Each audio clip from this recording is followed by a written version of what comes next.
Hola amigos, bienvenidos a este programa. Estamos en el segundo ciclo de programa de televisión por cable aquí en nuestra localidad, con este nombre de Telecanal GB. Pero aquí este programa es variedades y valores de un pueblo, y acá me acompaña a mi derecha un valor de Isla Verde. ¿Cómo te va, Alberto? Bien, gracias. No sé si mirarte a vos o mirar a la cámara. Es lo mismo, Bueno. es lo mismo. El señor Alberto Bischoff nos acompaña esta noche para traer un poquito de historia de la vecina localidad de Isla Verde. Así que, bienvenido, Alberto. Comenzamos con algo de tu pueblo y sos vos el que pone una fecha para hacer el inicio. Por ejemplo, en 1900 o un poco más. Nosotros podemos, mira, cuando yo empecé con la historia, que ya hace 38 años que empecé a investigar, empecé con la época de la colonización, de la privatización de las tierras, digamos privatización porque las tierras de esta zona eran tierras fiscales hasta 1860 y algo. Y en esos años la provincia decidió lotearlas y venderlas. Entonces yo tomé como referencia para la historia empezar siempre por esos años, claro, que fueron los años 1865, cuando se mensuraron todas estas tierras del departamento Marcos Juárez, y 1 o 2 años después que se fueron vendiendo en lotes de 2 leguas por 2 leguas, 4 leguas cuadradas, 10.800 hectáreas. Yo siempre anduve por esos años. La realidad es que el análisis por ahí tendría, o la historia tendría que empezar antes, porque hay una historia anterior a la venida de los colonizadores, del hombre blanco, de nosotros los que somos agricultores o somos gringos, digamos. Hubo una historia previa, pero yo nunca me especialicé en esa historia previa, que sería la historia de lo que pasó con los pueblos autóctonos, ¿no? O pueblos indígenas o pueblos aborígenes, ¿no? Ahí yo siempre arranqué mi historia desde la época, digamos, de la colonización gringa, ni siquiera de la época hispánica, porque tampoco en la época hispánica no había nada, ni en Isla Verde ni en Valdicera. Claro. Podríamos hablar de Saladillo, que es anterior, o Cruz Alta, o Fraile Muerto, que es Belville, ¿no es cierto? Fraile Muerto, San Jerónimo, Belville después. Pero acá, incluso no había asentamientos indígenas, era lugar de paso y era un territorio muy amplio, no era específicamente Isla Verde o Valdicera. Entonces yo siempre... Era un ese lugar tema de tránsito. Era como un lugar de tránsito, porque por ahí los asentamientos estaban un poco más al sur. Más al sur yo estoy diciendo para mis espaldas desde el oeste, bueno, pero más al sur, o sea, hacia La Pampa, hacia esa zona.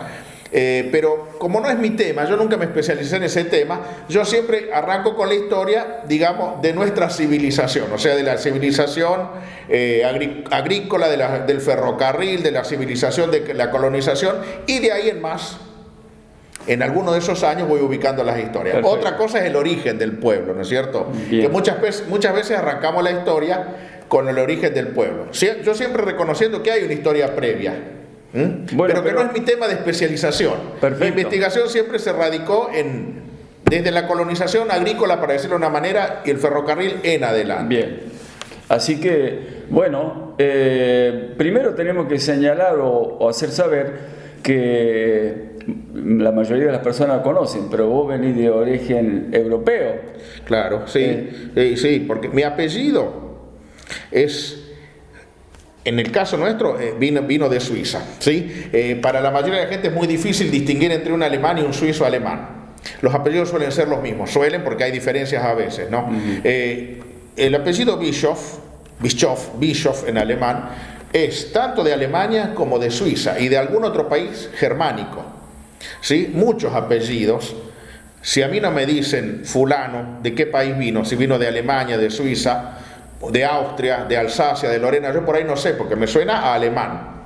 Después hay que ver. Hay algunos que tienen la partícula que te indican de dónde son. Algunos apellidos suizos tienen una partícula final que es Lee, como Brentley o Nageli o algo así. Esos son suizos. Si fuera Nagel sería alemán, pero Nageli es suizo. Y por ahí hay uno que es Franzl, y o es de Baviera, del sur de Alemania, o es de Austria. A veces es fácil determinarlo y a veces no.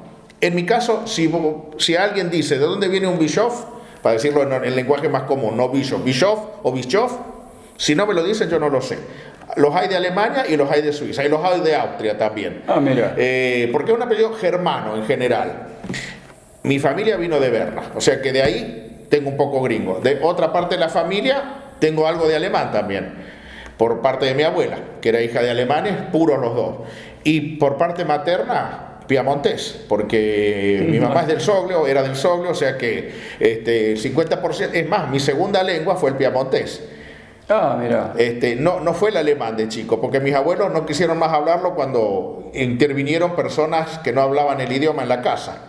Entonces lo hablaban esporádicamente y no lo aprendimos, mi prima y yo, que somos los únicos descendientes. Albert. Pero como las tías mías hablaban en piamontés, al piamontés más o menos me defiendo. O sea que en realidad soy una persona de apellido alemán que viene de Suiza y que como segunda lengua en su casa habló el piamontés, ¿no? O entendió al menos. Va. Son vecinos allá, ¿no? Sí, y claro, Suiza y Piamonte están pegadas, ¿no? Porque el Piamonte está bien al norte de Italia y ya inmediatamente viene Suiza, sí. Alberto, ¿vos sos nacido acá en la Argentina? Sí, claro. Mi papá, mi abuelo. De hecho a ver, no quiero irme mucho en la historia porque no sé hasta dónde apuntás vos, pero los Bischoff llegaron no a Isla Verde, que no existía, sino a la colonia Artagabeitia, que es inmediatamente acá, ahora sí señalo para allá, al sur de Valdicera, está la colonia Artagabeitia, que está comprendida entre la ruta, el 58, el camino del cementerio de Isla Verde, el camino que sale de la curva de la E58 hasta el Dormilón, Campo Fresco, y la vía del ferrocarril. Ahí se radicaron ya en 1893 mis antepasados, compraron campo ahí. O sea que mi abuelo vino el mismo año que nació. En 1893 compraron el campo, se radicaron en el 95. Mi abuelo vino recién nacido, recién con poca edad, se vino con mi bisabuelo, que sí, era suizo. Pero la mujer ya era argentina. O sea que yo tengo una bisabuela que casi no sabía hablar castellano, pero era argentina, porque se había criado hablando alemán o dialecto. Pero a su vez vengo a descubrir que mi papá me dice una vez, yo tengo una bisabuela argentina. Le digo, no puede ser. Si la madre de Ana, de mi abuela Ana, era argentina. Pero le digo, no puede ser si nació en 1872 tu abuela. Y Esperanza, porque eran de Esperanza, de Humboldt, se fundó en 1856. Sí, fue así. Después documentalmente lo busqué, había sido madre a los 16 años. Y daba justo, había nacido el mismo año de la fundación de Esperanza. Yo no sé si la trajeron en la panza de Suiza o no, pero mi tatarabuela, ya tengo una tatarabuela argentina, así que por algunas líneas tengo como casi 170 años de radicación en la Argentina. Son más argentinos que alemanes. Sí, entonces. sí. ¿Vos me hablaste de Esperanza Santa Fe? Sí. Aquel lugar es donde realmente llegaban los gringos hace muchos años. Exacto, eso que se fundó en 1856 fue tomado como la primera colonia agrícola, ¿no? Una colonia que tuvo importancia, pues llegaron suizos-alemanes y suizos-franceses, porque acuérdate que en Suiza hay 3 grupos, ¿no? La gran parte de Suiza es de habla germana, de habla alemana, pero hay una parte al oeste, pegada a Francia, que tiene 4 cantones, o sea, 4 territorios que hablan francés. Y en el sur hay un territorio que habla italiano, que es el Tesino, o Ticino en italiano, como el pueblo. Tesino en castellano, Ticino en italiano. Ahí hay un cantón pegadito a la zona norte de Italia, que es italiano. Alberto, por ejemplo, hablemos un poquito de la zona de Isla Verde.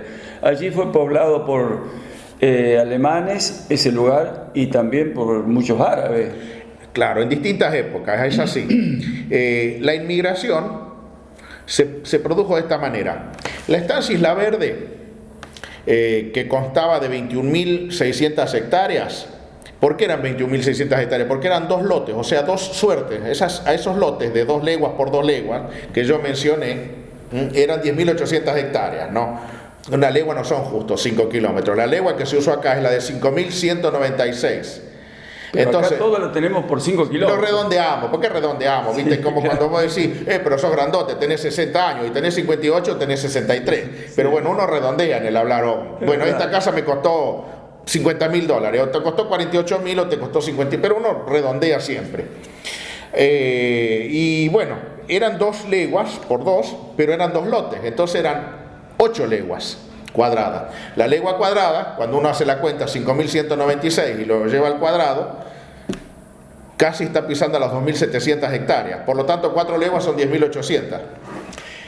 Y a los 2 lotes esos, que eran de la provincia, los loteó la provincia, se los regaló al convento de Santo Domingo de Córdoba.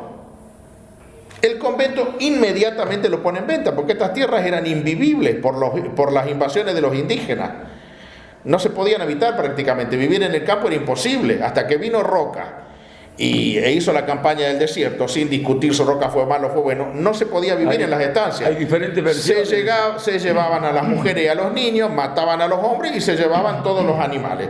Lo que le pasó a Seigur, al estanciero que estuvo acá en Montemolino, que dijo: voy a criar ovejas porque como son de paso cortito, los indígenas no se las llevan. Los indios decían, se las llevaron igual. En el Monte Llovedor, que es la labor de hoy, mataron a todos los habitantes de la casa. Los ingleses empezaron a ir, que fueron los primeros que se establecieron de 1865 en adelante, porque se vendían los lotes en suertes de 4 leguas, o sea, 10.800 hectáreas lo que tenía la provincia marcado. Algún lote, porque venía el río o el límite interprovincial, bueno, cambiaba su forma y su dimensión. Entonces, vuelvo a Isla Verde. La estancia Isla Verde, no estancia, sino esos 2 lotes o 2 suertes, se le donan a Santo Domingo. Santo Domingo lo pone en venta. Pasan varios dueños, pero varios, 6, 7, ninguno la explotó. Uno se llamaba Beeremen, que a su vez confirmó la operación a través del cónsul de Bélgica. Otro se llamó, otra sociedad se llamó Poulson y Gahan, ¿no? Poulson supongo que es inglés y Gahan es irlandés.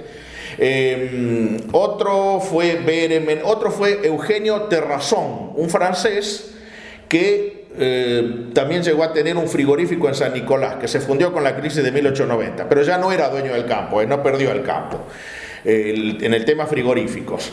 Bueno, uno de los dueños también fue famoso en Santa Fe, el que creó la empresa que hizo el ferrocarril de Rosario a Casilda, Carlos Casado, fundador de Casilda y fundador del Banco Provincial de Santa Fe. También fue dueño de la estancia Isla Verde, hasta que llega a un tal Tiemann, que se escribe Tiemann, pero con una sola N, porque era belga en principio esto, ¿no?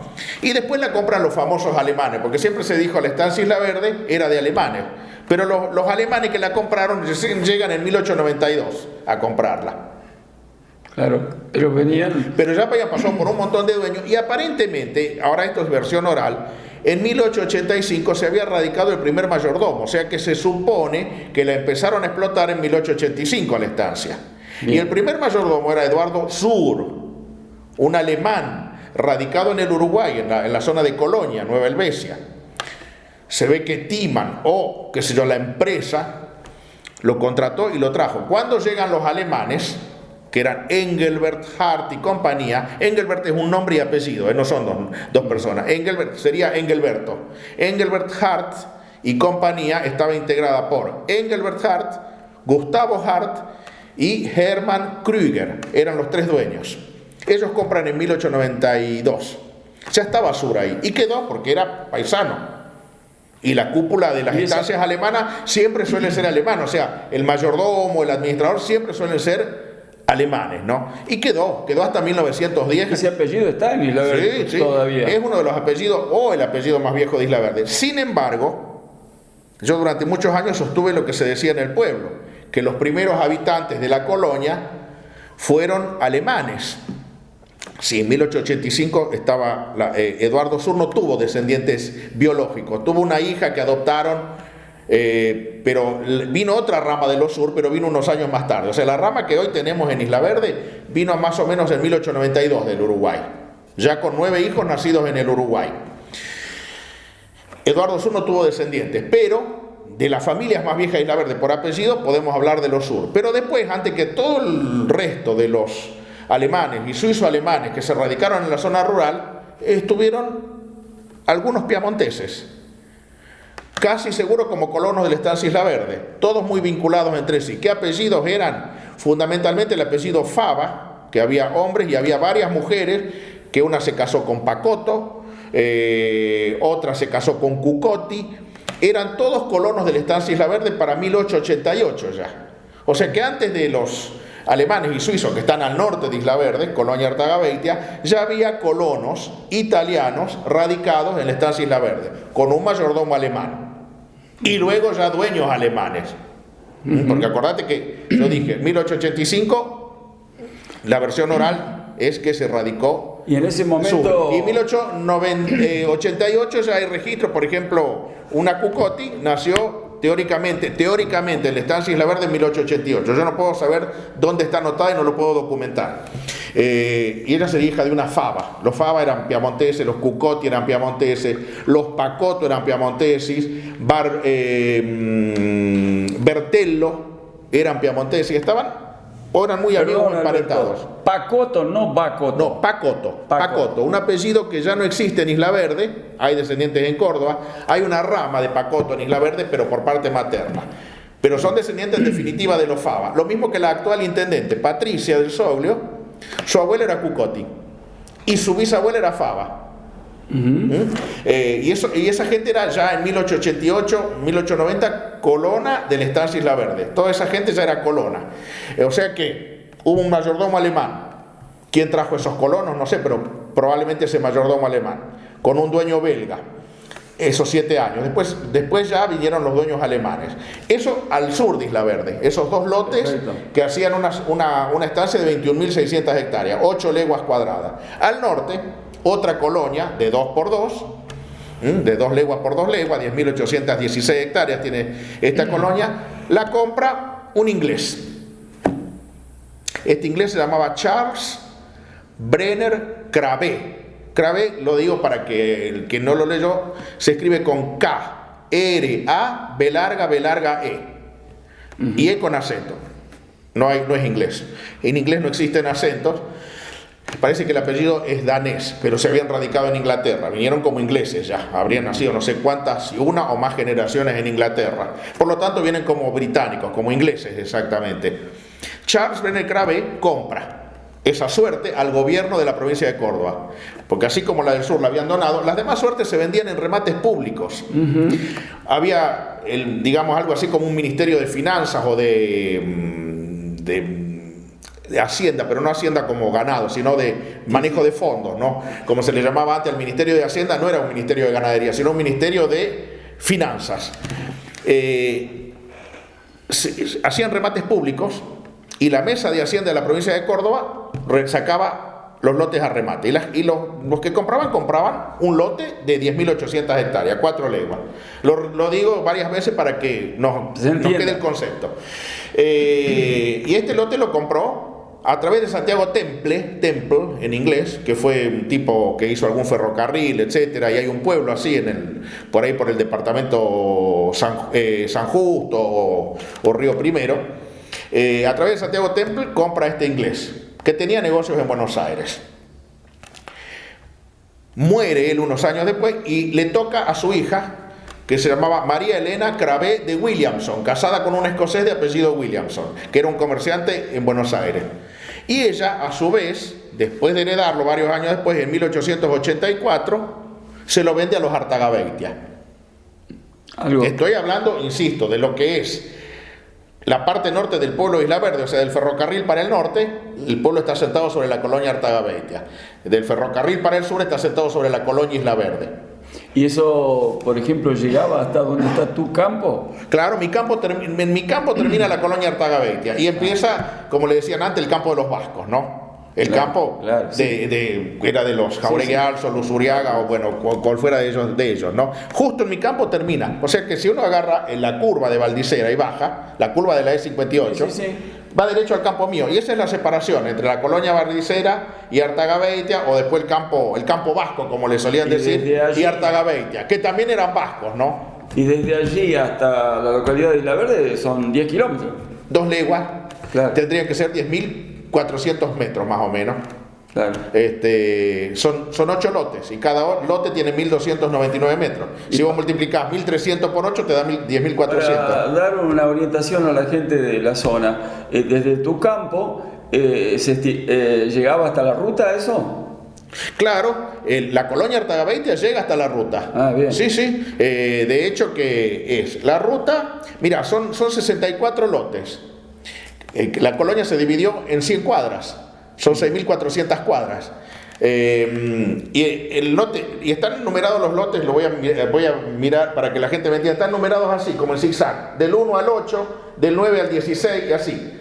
¿No? El 1 es el que está contra el Campo Fresco, contra el Dormilón, ahora la Catalina, que es el de Oscar Yani.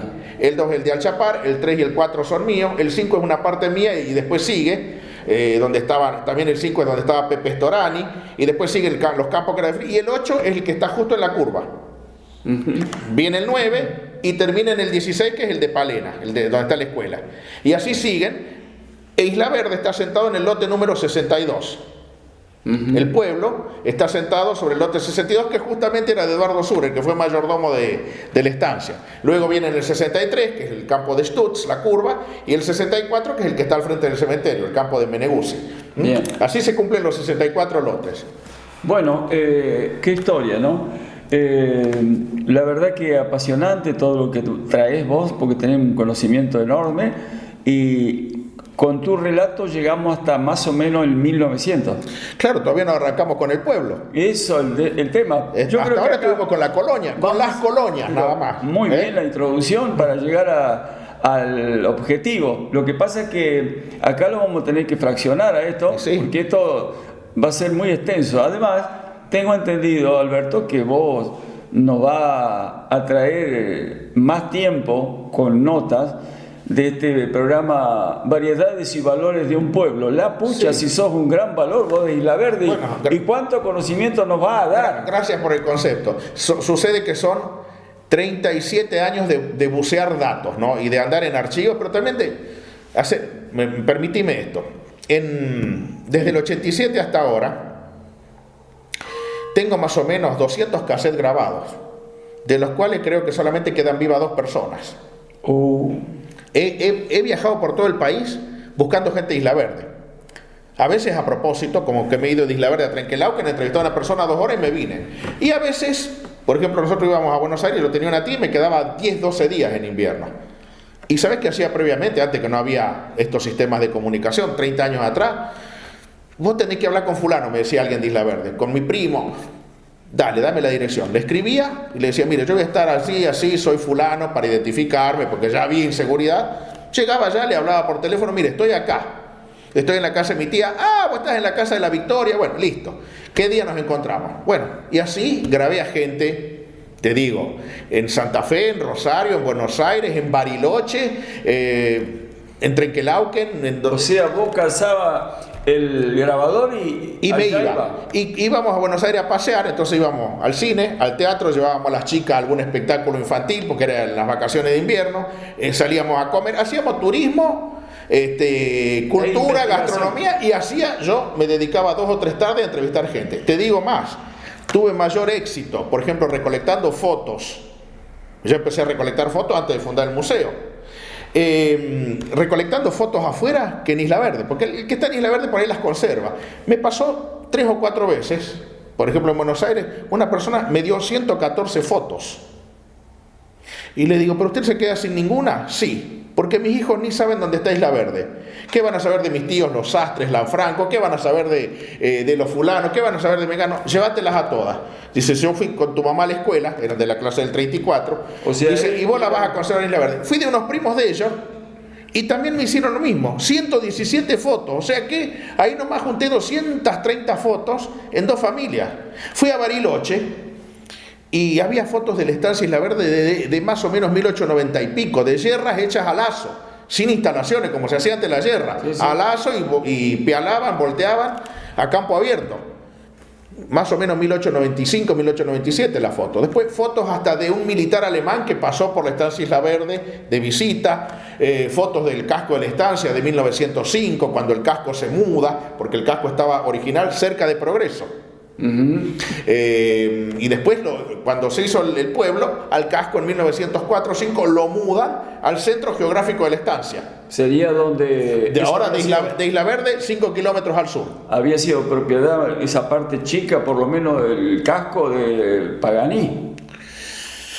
Yo no sé si fue de Pagani. Mira, eso fue, creo que fue de Romualdo Venturino en algún momento el casco, y el casco debe tener unas 100 hectáreas, 120, y después era de un apellido Jiménez, gente que no era de Isla Verde. Alberto, a ver si coincidimos lo que yo tenía conocido. ¿Es verdad que allí la estancia Isla Verde, por lo menos en aquel tiempo, tenía un parque forestal de más de 30, 40 hectáreas? Sí, yo no sé si eran 30 o 40. Mira, vos sabés que yo te dije que tengo 200 cassettes grabados o más, y que he hecho, además de esas, cientos de entrevistas, porque por ahí voy 15 minutos de una persona a preguntarle algo. De la estancia Isla Verde se dijo que el casco tenía forma de esvástica. Ah, ya. Vamos a ir por momento, porque por ahí la historia oral es buena, pero hay que filtrarla. Yo siempre digo, porque nadie que te cuente una historia oral te va a decir, mi abuelo tiene 200 hectáreas de campo porque era no voy a decir la palabra, un HDP que lo jodió al hermano y se le quedó con el campo.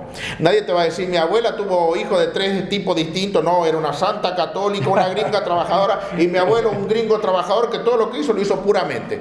Nadie... Yo mismo siempre digo, la vez pasada me cargaban unos amigos en Isla Verde en una reunión de parientes que hicimos de los del Sol, y empecé a contar cuentos de todo, porque además tengo 320 anécdotas escritas también, no publicadas. Bueno.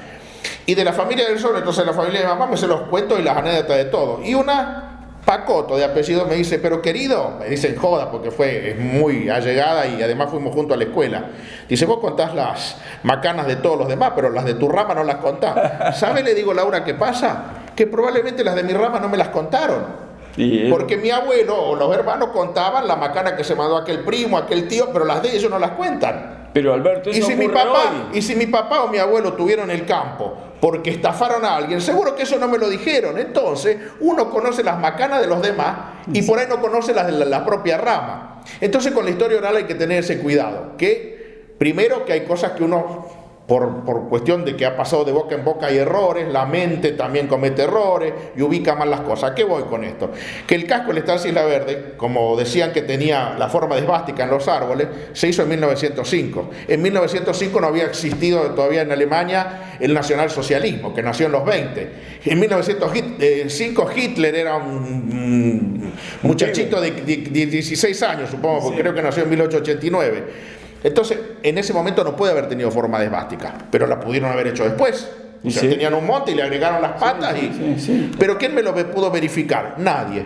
Miguel Montechiesi me dice que él sacó unas plantas de su campo que está inmediatamente al norte del casco y que eran como una pata. Se lo pregunté a Libero Biondi, el aviador pionero de Isla Verde, y me dice, yo no lo vi. Yo empecé a volar en los 40, antes del 50, ponerle 45, 48, no sé justo en qué año, 47, y yo ya no lo vi.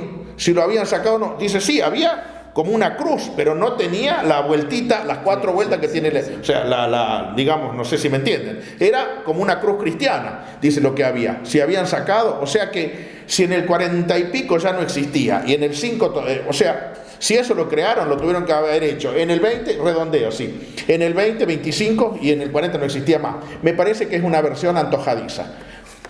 Otro día le voy a contar muchas de las cosas que se dicen de la Isla Verde y que hay que filtrarlas porque hay cosas que no cierran, como lo del juicio y bueno, pero me dicen que tengo que parar de hablar si no me echan de Valdicea. No, por favor. No, la verdad que Alberto es un libro abierto y nos trae un montón de conocimiento que para nuestra población seguro será interesante. Bueno, vamos a un corte, Gabriel.